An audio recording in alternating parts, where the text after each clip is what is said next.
বেলডাঙ্গা বাবরি মসজিদ সম্পর্কে বললে আমাকে মারবে। বলবো না, বেলডাঙ্গা বাবরি মসজিদ নিয়ে বলে দিয়েছি কালকে। কি বললাম বুঝলেন? জাতির উদ্দেশ্যে, জাতির উদ্দেশ্যে যদি বলতে চান তাহলে আমি বলবো জাতির উদ্দেশ্যে ওটা করার প্রয়োজন নেই। জাতির উদ্দেশ্যে শিক্ষা প্রতিষ্ঠান হোক, হসপিটাল হোক। বেলডাঙ্গার একজন মহিলা প্রেগনেন্ট, একজন মহিলাকে অপারেশন করতে হবে, তাকে বেলডাঙ্গা হসপিটাল নিয়ে গেলে বলবে বহরমপুর নিয়ে যাওয়া, না কলকাতায়। ভালো করে বুঝবেন, বেলডাঙ্গাতে এইটার দরকার, আগে একটা বড় হসপিটাল হোক। আর আমার বক্তব্য হচ্ছে বাবরি মসজিদ যদি হয় তা বেলডাঙ্গাতে হবে কেন? যেখানে 75% মুসলিম বসবাস করে, এখানে বাবরি মসজিদ করতে হবে কেন? বাবরি মসজিদ যদি করো তাহলে শিলিগুড়িতে গিয়ে করো, দেখি কেমন। শিলিগুড়িতে গিয়ে করো। এইখানে 70% মুসলিম বলে এদেরকে নিয়ে ফুটবলের মতো লড়াচড়া করা হচ্ছে। যেখানে 2% মুসলিম, তারা কি করবে? মুর্শিদাবাদের 70% 60% মানুষ পরিযায়ী শ্রমিক, তারা বিদেশে কাজ করে, বাইরে ঘাটে কাজ করে।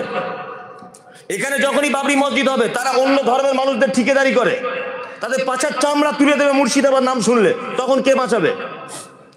কে বাঁচাবে তখন বলুন? অলরেডি শুরু হয়ে গেছে। এই যে বিজেপির একজন নেতা বহরমপুরে বলেছেন, আজকে বিবৃতি দিয়েছেন রাম মন্দির হবে। কাটরা মসজিদ আমরা ঠেকাতে পেরেছি বলুন? কাটরা মসজিদের ইতিহাস আপনারা পড়েছেন, ঠেকানো গেছে না। বাবরি মসজিদ আমরা ঠেকাতে পেরেছি না। ওয়াকফ সম্পত্তি আন্দোলন করে, রাস্তা অবরোধ করে ঠেকাতে পেরেছি? পারিনি।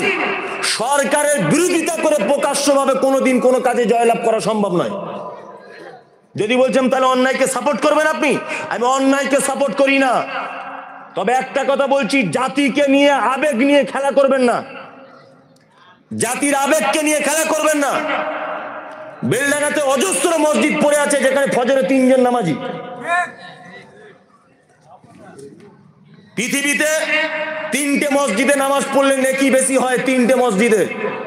কাবাতে নামাজ পড়লে নেকি বেশি হয় 2 রেকাতে 1 লক্ষ রেকাত।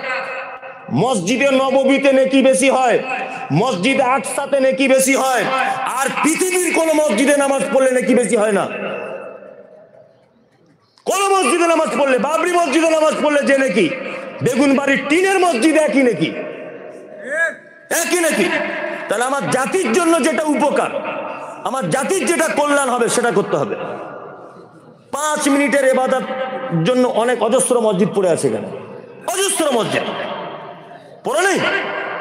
এমন একটা স্কুল তৈরি করা হোক যেখানে ডাক্তার জাকির নায়কের মতো ছাত্র বার হবে। আমাদের মেয়েরা আজকে বোরকা পরে, হিজাব পরে স্কুলে যেতে পারছে না। এরকম একটা উন্নত মানের পরিকাঠামোর স্কুল তৈরি করা হোক। ব্যাপারগুলো ভাববেন, আবেগে গা ভাসিয়ে চলবেন না। মাথায় রাখবেন, কাটরা মসজিদে অজস্র মুসলিমদের গর্দান কেটে গেছে। বাবরি মসজিদ ঠেকাতে গিয়ে অজস্র মুসলিমদের গর্দান চলে গেছে। ভাববেন আপনারা যে আমরা বাবরি মসজিদ ঠেকাতে পারিনি। আজও পর্যন্ত আপনাদের কাটরা মসজিদ নামাজ পড়তে পারে না মুসলিমরা, পারে? আজও পর্যন্ত বন্ধ। ওয়াকফ সম্পত্তির জন্য আমরা রক্ত দিয়েছি রাস্তাতে, কলকাতার রাজপথে। আমি মুমতাজুল ইসলাম নিজে ফার্স্ট কাতারে ছিলাম। আমার বক্তব্য হয়তো আপনারা কলকাতা থেকেও শুনেছেন। ওয়াকফ সম্পত্তি আমরা টেকাতে পেরেছি বলুন? পেরেছি? পারবে না। এটা যা হচ্ছে এগুলো রাজনৈতিক ইস্যুতে হচ্ছে। দয়া করে বলছি, আবেগে গা ভাসিয়ে এসব কাজে পা দেবেন না। বেলডাঙ্গার একটা নিজস্ব ঐতিহ্য আছে। আজকে যে গত বছরে যে আপনার কার্তিক পুজো ঝামেলা হলো, কারা মার খেয়েছে বলুন? কেন মার খেলো? কেন? 70% মুসলিম। কেন মার খেলো 70% মুসলিম থাকার পরেও? এই যে আইন প্রশাসন ওদের। তাহলে এবার আপনি কি করে ঠেকাবেন বলুন? কি করে ঠেকাবেন? ওই জন্য বলছি, আবেগে গা ভাসাবেন না, বিবেক দিয়ে চিন্তা ভাবনা করুন। বিবেক দিয়ে, বিবেক দিয়ে ভাবুন ব্যাপারটা কি করা যায়। তবে আমাকে যদি ব্যক্তিগতভাবে জিজ্ঞেস করেন যে আপনার মতামত কি, আমি কালকে মতামত জানিয়ে দিয়েছি সোশ্যাল মিডিয়াতে যে না, আমার ব্যক্তিগত মতামত যে জাতির বাবরি মসজিদ করে বৃহৎ কোনো উপকার হবে না। জাতির জন্য যদি একটা মাল্টি স্পেশালিস্ট হসপিটাল হয়, একটা চিকিৎসালয় হয়, 5 জন মেয়ে যদি আমাদের ডাক্তার বার হয়, 5টা ছেলে যদি ডাক্তার বার হয়, তাহলে আগামী প্রজন্ম আমাদের থেকে কিছু একটা উপহার পাবে। আলিগড় ইউনিভার্সিটির মতো একটা ইউনিভার্সিটি হোক, আমি বলছি এতদিন বাবরি মসজিদ করার স্বপ্ন জাগলো কেন? আজকে 20 বছর ধরে তুমি দায়িত্ব ছিলে, রাজনৈতিক দায়িত্বে। এই 20 বছরে মুসলমানদের জন্য মুর্শিদাবাদে কি করেছো আগে বলো? 20 বছর তুমি দায়িত্ব ছিল, রাজনৈতিক দায়িত্বে। এই 20 বছরে তুমি মুসলমানদের জন্য কি করেছো? আজকে কেন এইটা হচ্ছে বাবরি মসজিদ? আবার বাবরি মসজিদ নাম দেওয়া হচ্ছে কেন? আবার 6 ডিসেম্বর হচ্ছে কেন?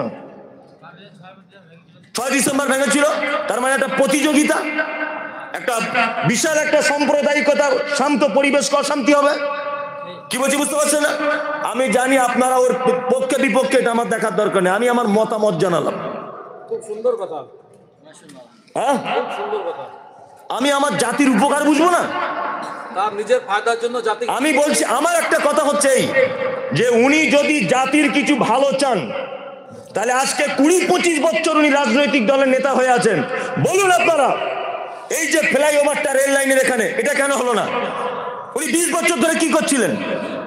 বেলডাঙ্গাতে যখন কার্তিক পুজো ঝামেলা হয়, উনি কোথায় ছিলেন? ওনাকে কেন প্রথম সারিতে দেখা গেল না? মানুষের আবেগ। আর আমার একটা বক্তব্য থাকলো সোশ্যাল মিডিয়াতে, আমার ওই কথা থাকলো, বাবরি মসজিদ যদি করার আপনার এত ইচ্ছা হয়, যেখানে 2% মুসলিম বসবাস করে ওখানে গিয়ে করুন, আপনার চামড়া তুলে দিবে। বেলডাঙ্গা 70% মুসলমান বলে এখানে সুযোগ নিচ্ছে, আর এই গরিব মুসলমানদেরকে নিয়ে রাজনীতি করছে।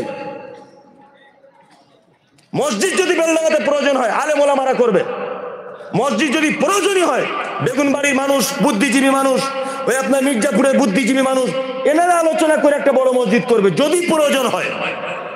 বাবরি মসজিদ নাম হবে কেন? বাবরি মসজিদ হতে যাবে কেন? এগুলো ওসব কিছুই নয়।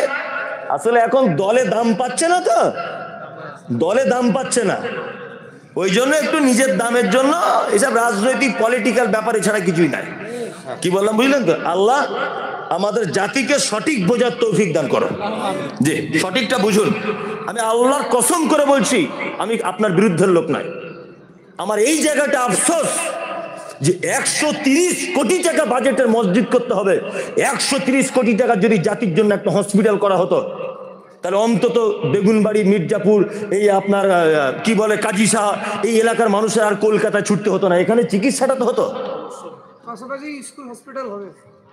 কি বলছি বুঝতে পারছেন তো? এবার একটা কথা বলি, যদি বলছেন মুসলিমদের জন্য আলামিন মিশন আছে, যান আপনার ছেলেকে আলামিন মিশনে ভর্তি করুন।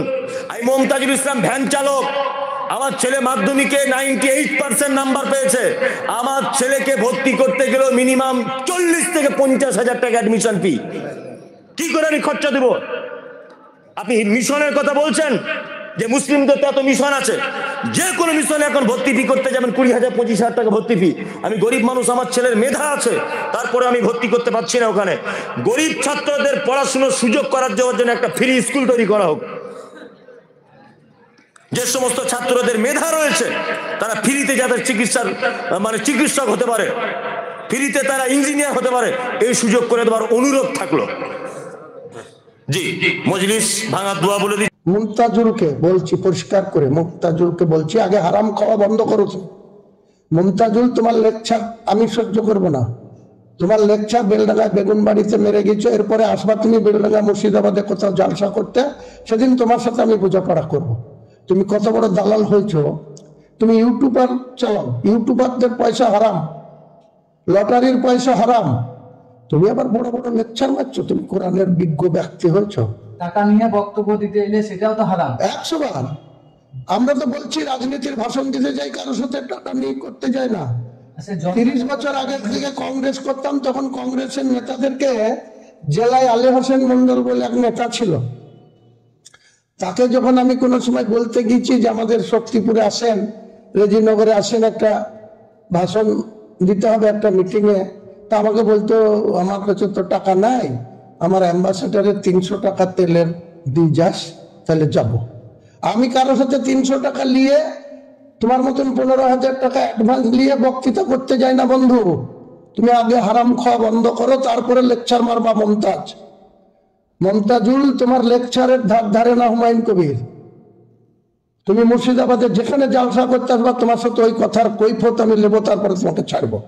দেখি তোমার পিছনে কে আছে, কটা লোক তোমাকে সাপোর্ট দেয়, দেখবো আমি। তোমার জালসা করে খাওয়া বন্ধ করে দেবো, তোমার মুনাফিকগিরি করা বন্ধ করে দেবো। মুনতাজুল, উনি জালসা করে বেড়ান, মুসলিম সমাজের কোরআন হাদিসকে বিক্রি করে খান, কোরআন হাদিস থেকে উদ্ধৃত করে টাকার বিনিময়ে তিনি জালসা করে বেড়ান।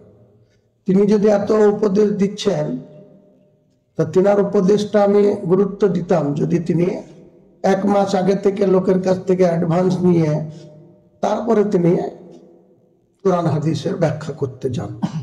আমরা রাজনীতি করি, রাজনীতির মঞ্চে আমরা যখন কোথাও কোনো মঞ্চে ভাষণ দেওয়ার জন্য, সে দমকল হোক, জলঙ্গি হোক, চাই জঙ্গিপুর হোক, চাই ফারাক্কা হোক, চাই রেজিনগর হোক, বেলডাঙ্গা হোক, কোথাও যখন আমরা রাজনৈতিক বক্তৃতা দেওয়ার জন্য কোনো মঞ্চে যাই, এই মুনতাজুলদের মতন আমরা কারো সাথে অ্যাডভান্স নিই না, কারো কাছ থেকে তেলের পয়সাও চাই না।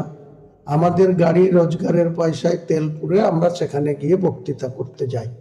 কাজে এখান থেকে মুনতাজুলদের সঙ্গে আমার পার্থক্য। কারণ মুনতাজুলরা কোরআন হাদিসকে ব্যাখ্যা করে মানুষকে বোঝাতে যায়, কিন্তু নিঃস্বার্থে না, নিজের ব্যক্তিগত স্বার্থটাকে আগে মানে কার্যকরী করে, বা আগে অ্যাডভান্স টাকা নেয়, তারপরে তিনি যে ভাষণ মারতে যান। তিনি আবার আমাকে জ্ঞান দিচ্ছে যে একটি ইসলামিক হসপিটাল করলে ভালো হতো, একটি মসজিদের কোনো দরকার নেই। আরে মসজিদের দরকার নাই, তা তোমার ভাষণের কি দরকার? তুমি যে ইউটিউব চালাও, ইউটিউব চালিয়ে পয়সা রোজগার করো, ওটা কোরআন হাদিস মোতাবেক হারাম। তুমি সেটা তো কাউকে প্রচার করো না বন্ধু, যে আমি হারাম খাই, হারামখোর। হারামখোরদের কথা আল্লাহ কোনোদিনই কবুল করবে না।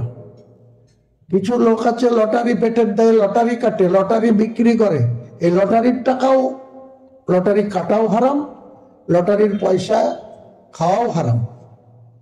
তো এই সমস্ত জ্ঞানদাতাদের কোনো জ্ঞান আমি শুনবো না। আজকের দিনে আমি 5 ওয়াক্ত নামাজ পড়তে পারি না ঠিকই, সেটা আল্লাহ মাফ করবে, আল্লাহর কাছে ক্ষমা চাইবো, কিন্তু এই ধরনের মুনাফেকদের কোনো সাজেশন। আরো কিছু মুর্শিদাবাদ জেলায় টুপি আর দাড়ি রেখে তৃণমূলের চাটুগিরি করে বেড়াচ্ছে, আর কিছু তৃণমূলের প্রশাসনের কাছে গিয়ে, পুলিশ প্রশাসনের কাছে বলুন আর সিভিল প্রশাসনের কাছে বলুন, গিয়ে তারা গাড়ির তেল নিচ্ছে। আর এই হারামখোররা, তোরা টুপি রেখে আর দাড়ি রেখে এই হারাম খাওয়া বন্ধ করবি কবে? তবে ভাষণ মারবি। আর তা নাহলে তোদের কি অবস্থা করবো এই মুর্শিদাবাদ জেলায় তোরা বুঝতে পারবি। তোরা 3000 টাকা ওয়াকফ বোর্ড থেকে টাকা দেয়, সরকারি কোষাগার থেকে দেয় না। সরকারি কোষাগার থেকে প্রথম 3 মাস 4 মাস দিয়েছিল, তারপরে কোন জৈনিক ব্যক্তি হাইকোর্টে কেস করে এই রাজ্য সরকারকে সেই টাকা দেয়া বন্ধ করেছিল। ভুলে গেছিস? মুনাফেকরা, মুনাফেকরা আবার আমাকে জ্ঞান দিচ্ছে যে এই করা উচিত না, এই করা উচিত না, কলেজ করুক, হসপিটাল করুক। আরে সরকার কিসের জন্য আছে?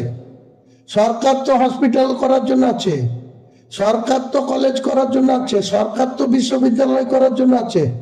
এখানে একটা এত বড় জেলা একটা মেডিকেল কলেজ আছে, তার পরিষেবা সারাদিন আপনারা যান, যে ভিজিট করুন, কটা মানুষ বিনা চিকিৎসায়, একটা রুগী 2টো বেডে, একটা বেডে 2টো করে রুগী, 3টে করে রুগী রাখা হচ্ছে। সুস্থতা হওয়ার আগে তো আরো অসুস্থতা তার বেড়ে যাবে। সেসব জায়গায় তোমার কথা বলার ক্ষমতা নাই। তুমি বড় বড় জ্ঞান দিচ্ছ।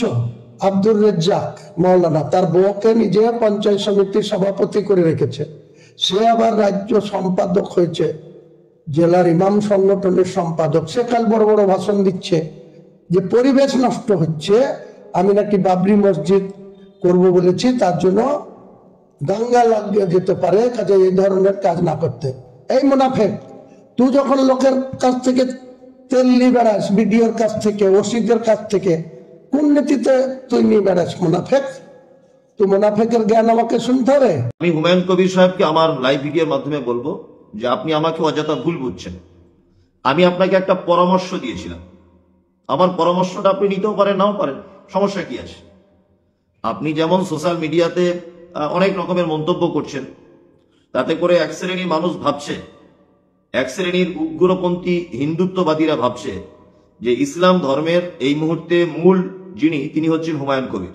আসলে তো এটা নয়। ভরতপুরের বিধায়ক হুমায়ুন কবির যে মসজিদ নির্মাণ করবেন বলছিলেন, আমি সে ব্যাপারে কিছু কথা বলেছিলাম।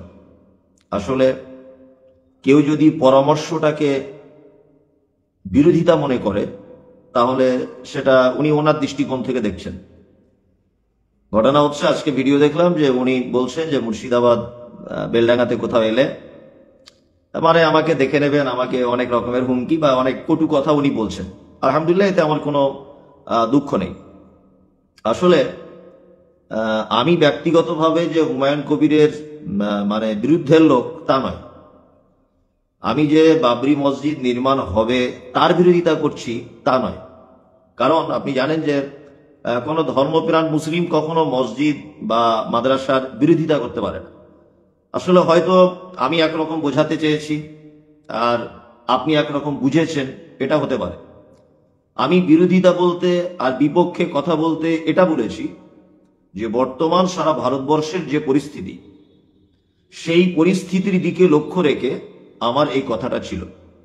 এবং আপনারা দেখতে পাচ্ছেন যে আমরা কিন্তু আবেগে গা ভাসিয়ে দিলে হবে না। আজকে দেখতে পাচ্ছেন যে ওয়াকফ সম্পত্তিগুলো আজকে চলে গেল আমাদের কাছ থেকে। রাজ্য সরকার এর দায়িত্ব নিয়েছিলেন যে আমরা ওয়াকফ বিল পশ্চিমবাংলাতে অন্তত পক্ষে আমরা প্রযোজ্য হিসাবে মানব না, বা ওয়াকফ বিলের যে দাবি সেটা পশ্চিমবাংলাতে হতে দেবো না। কিন্তু শেষ পর্যন্ত তিনিও হাল ছেড়ে দিলেন। তার মানে বুঝতে পারা যাচ্ছে যে বর্তমানে আমাদের পক্ষে কেউ নেই। আমি হুমায়ুন কবির সাহেবকে আমার লাইভ ভিডিওর মাধ্যমে বলবো যে আপনি আমাকে অযথা ভুল বুঝছেন। আমি আপনাকে একটা পরামর্শ দিয়েছিলাম। আমার পরামর্শটা আপনি নিতেও পারেন, নাও পারেন, সমস্যা কি আছে? আপনি যেমন সোশ্যাল মিডিয়াতে অনেক রকমের মন্তব্য করছেন, তাতে করে এক শ্রেণীর মানুষ ভাবছে, এক শ্রেণীর উগ্রপন্থী হিন্দুত্ববাদীরা ভাবছে যে ইসলাম ধর্মের এই মুহূর্তে মূল যিনি তিনি হচ্ছেন হুমায়ুন কবির। আসলে তো এটা নয়। তা ঘটনা হচ্ছে যে আমি মসজিদের বিরুদ্ধে বলিনি, আর আমি হুমায়ুন কবির সাহেবেরও বিরুদ্ধে বলিনি। আমি যেটা বিরোধিতা করেছি সেটা হচ্ছে যে বর্তমান যে পরিস্থিতি, এই পরিস্থিতিতে যদি আবার সেই পুনরায় বাবরি মসজিদের কথা যদি আবার আনা হয়, তাহলে একটা বিশৃঙ্খলা, একটা অশান্তির জায়গা আসবে, তাতে করে অনেক মানুষ ক্ষতিগ্রস্ত হবে। গতকাল আমি দেখেছি যে উড়িষ্যাতে 3 থেকে 4 জন মুর্শিদাবাদের যুবক ছেলের মুখে লাথি মারা হচ্ছে, মুখে লাথি মারছে। তাদের একটাই দোষ যে তাদের বাড়ি মুর্শিদাবাদ। তাই আমি আজকে সকালে ফেসবুকে দেখলাম যে হুগলি জেলাতে একটা ফেরিওয়ালাকে মারছে কিছু উগ্রবাদী হিন্দুত্ববাদীরা, কারণ তার দোষ তার বাড়ি মুর্শিদাবাদে। ওই জন্য বলবো যে এইটাকে কেন্দ্র করে মুসলিম উম্মাহ যাতে বিপদে না পড়ে যায়, এইটা করতে গিয়ে যদি জাতির কোনো অসুবিধা হয়, ক্ষতি হয়, তাহলে আমি এই পরামর্শ দিয়েছিলাম। তাছাড়া যে আমি বাবরি মসজিদের বিরোধিতা করছি তা নয়। বাবরি মসজিদের বিরোধিতা করতে যাবো কেন? আর সব থেকে বড় কথা হচ্ছে এই যে আপনার মা যদি মারা যায়, আপনার মায়ের দেখতে ভালো ছিল না, আপনার মা মারা যাবার পর পৃথিবীর সব থেকে সুন্দরী মহিলাকেও যদি আপনার সামনে এনে দেওয়া হয়, তার মুখের যে স্বাদ আর আপনার মায়ের মুখের যে স্বাদ, তার মুখে জীবনে কোনোদিন আপনার মায়ের মুখের স্বাদ পাবেন না। মা মাই, পরবর্তীতে আপনার আব্বা যেটা বিয়ে করেছে ওর মুখে কখনো আপনার অরিজিনাল মায়ের স্বাদ আপনি পাবেন না। তো আমাদের বাবরি মসজিদ যেটা ছিল সেটা আমাদের অরিজিনাল স্বাদের মসজিদ ছিল। রাজনৈতিক কারণে ক্ষমতা দেখিয়ে মসজিদটাকে আমাদের কাছ থেকে ছিনিয়ে নেওয়া হয়েছে।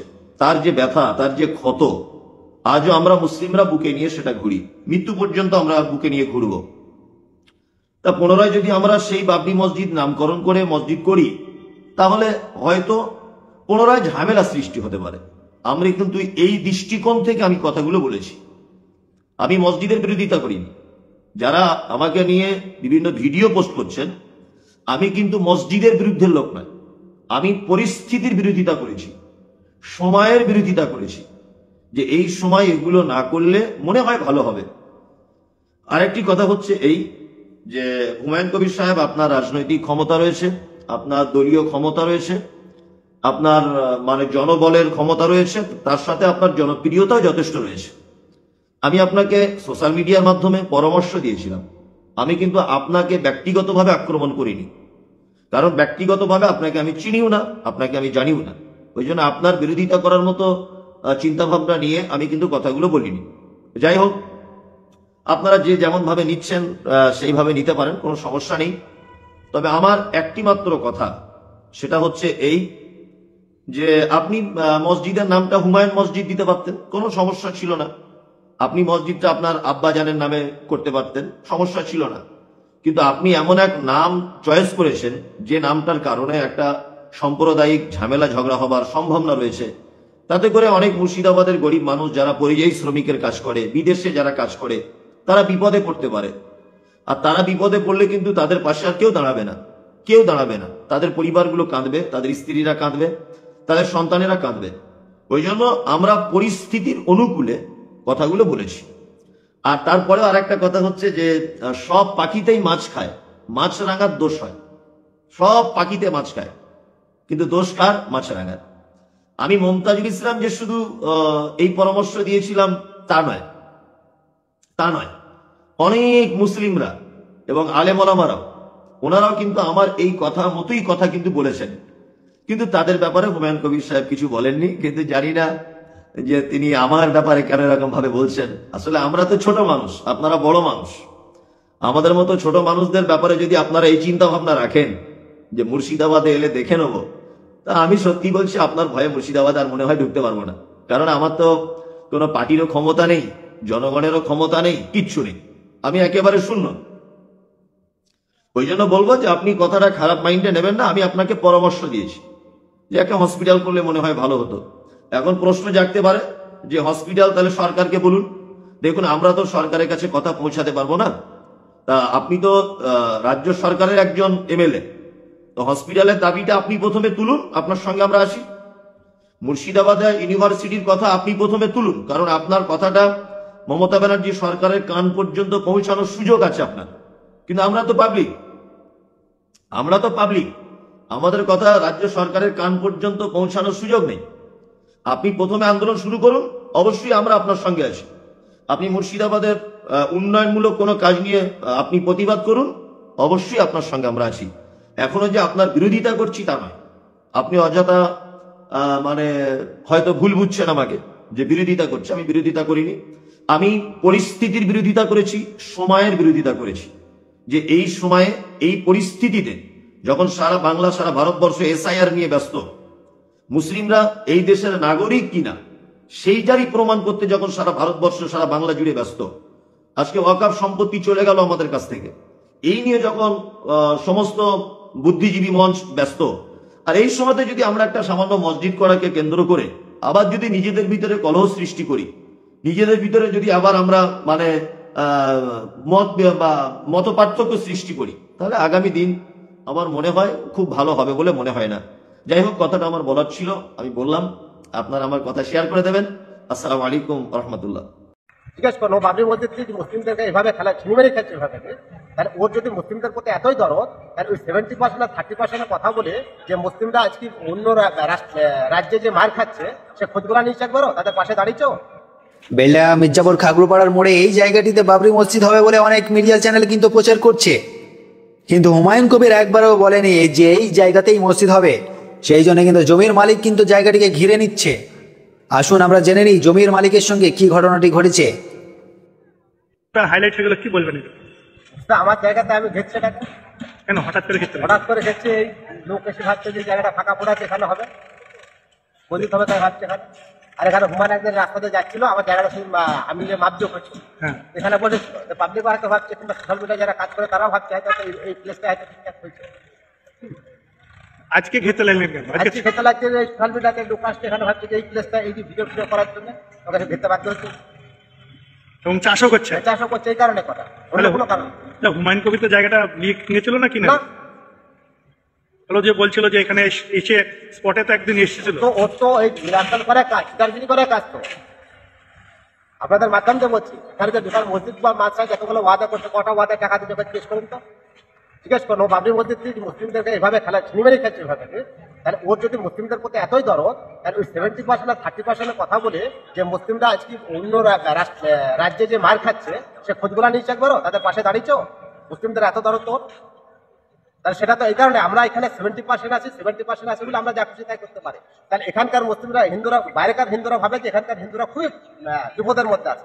সেই হিসাবে তো সেই আক্রোশটা তো আমাদের এখানকার যারা সাধারণ ফিটে খাওয়া মানুষ, যারা ফেরি করছে, যারা ব্যবসা করতে যাচ্ছে, যারা রাজমিস্ত্রি কাজ করছে, তারা সেটা তাদেরকে একবার খোঁজ নিয়েছে।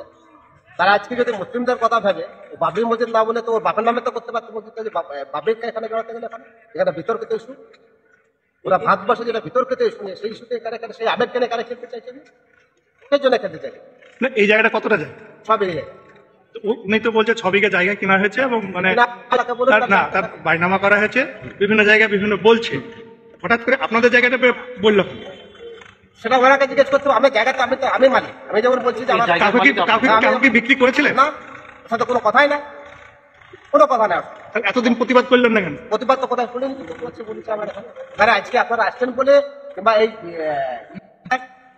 সোশ্যাল মিডিয়া যারা কাজ করে, এটা কাজ করতে পেলাম সন্ধ্যাবেলা করেছেন বলে কাজটা আছে বাধ্য চাষও করছেন। করছি।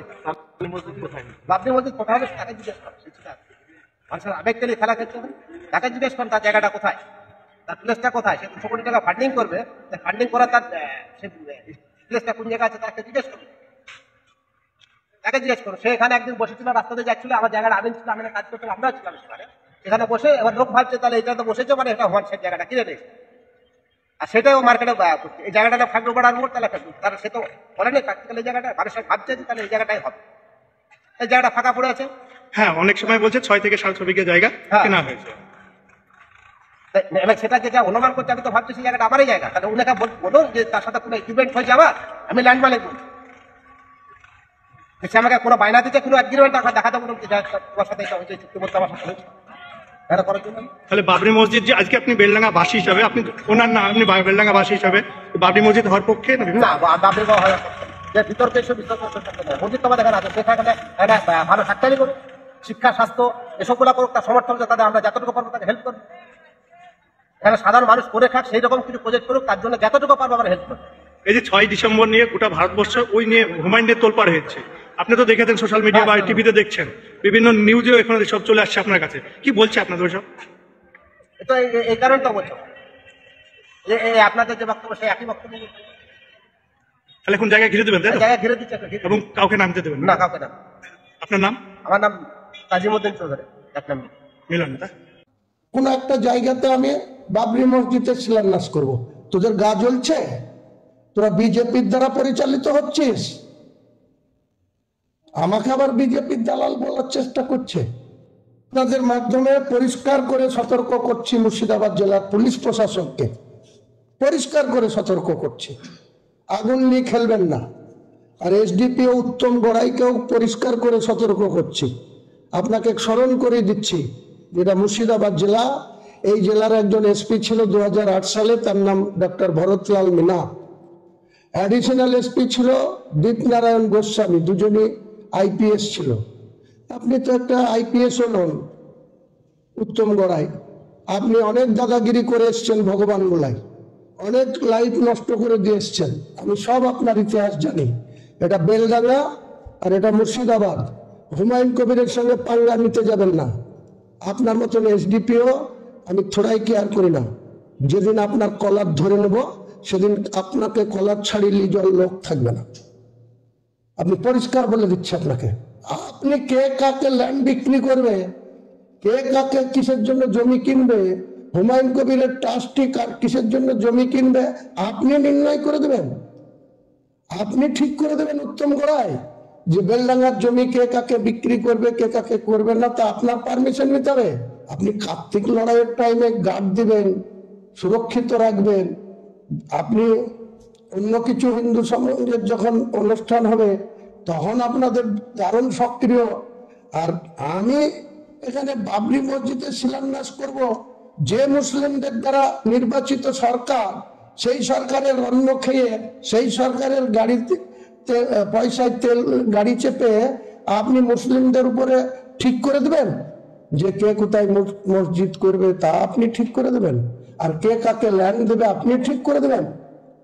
চ্যালেঞ্জ থাকলো আমার মুর্শিদাবাদের প্রশাসনকে, 6 তারিখে রেজিনগর থেকে বহরমপুর NH-34 আমার দখলে থাকবে, মুসলিমদের দখলে থাকবে। মুর্শিদাবাদের মুসলিমদের না, রাজ্য মুসলিমদের কত ব্যক্তি এখানে আসবে সেদিন প্রমাণ করব। আপনারা হাতির পাঁচ পা দেখেছেন? মুসলমান ভোট দিয়ে আপনাদের সরকার নির্বাচিত করবে আর আপনারা আরএসএস এর দালালি করবেন মুর্শিদাবাদ জেলায় বিভিন্ন থানাগুলোতে। আপনারা বিভিন্ন ভাবে এনআইএর ভয় দেখিয়ে যারা বোমের কিছু জানে না তাদের কাছ থেকে বোম সংগ্রহ করে আপনারা বলছেন যে অমুক জায়গায় রেখে দাও, আমরা রিকভারি দেখাবো, দিয়ে মিডিয়াতে দেখাচ্ছেন। আপনারা নিজেরা কাগজে কলমে দেখিয়ে রাজ্যকে ভুল পথে পরিচালনা করছেন, রাজ্যের প্রশাসনকে। মুর্শিদাবাদ জেলা আমরা কারো বিরুদ্ধে কোনো কথা বলতে চাই না। এখানে সাকারাত সরকার বলেছে রাম মন্দির করব, আবার করুক। একটা সাগর দিঘিতে শিলান্যাস করেছে আমি যখন 2024 সালে বলেছিলাম, তারপরে দেখবেন একজন এসে ওখানে সাগর দিঘিতে একটা রাম মন্দিরের শিলান্যাস করেছে। আমি তো নিষেধ করতে যাইনি, তার বিরোধিতাও করিনি। সাকারাত সরকার আবার বলেছে করবে, একটা কেন 26টা ব্লকে 26টা রাম মন্দির হোক, আমার কোনো বাধা নাই।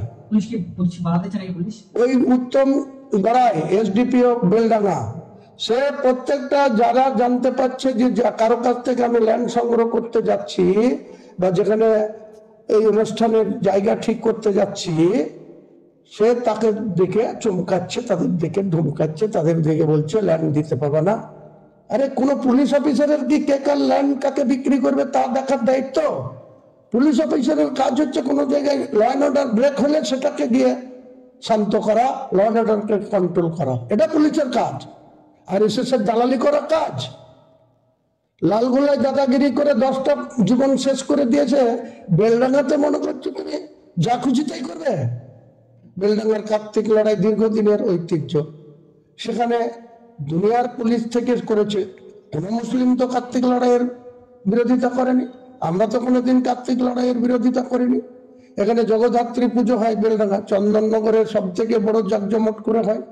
তারপরে আমার বিধানসভায় কাকগ্রামে হয়, কৃষ্ণনগরে হয়, রাজ্যের বিভিন্ন প্রান্তে হয়। তা নিয়ে তো আমাদের কোনো সমস্যা নাই, আমরা তো কোনো জায়গায় বিরোধিতা করিনি। তাহলে এটা কি আরএসএস এর পরিচালিত সরকার চলছে নাকি, যেখানে আরএসএস এর মদতে জেলার এসপি বা জেলার বিভিন্ন থানার ওসিগুলা চলবে আর আমাকে মুখ খুললেই আমাকে এইভাবে বলা হবে? কোনো মতেই তো এটা মান্যতা দেওয়া আমার পক্ষে সম্ভব না। আমি শান্তি ভাঙবো না, কিন্তু শান্তিপূর্ণ প্রোগ্রামকে কেউ যদি অশান্তির প্রয়োজনা দেয় তার মোকাবেলা করার জন্য আমি প্রস্তুত আছি।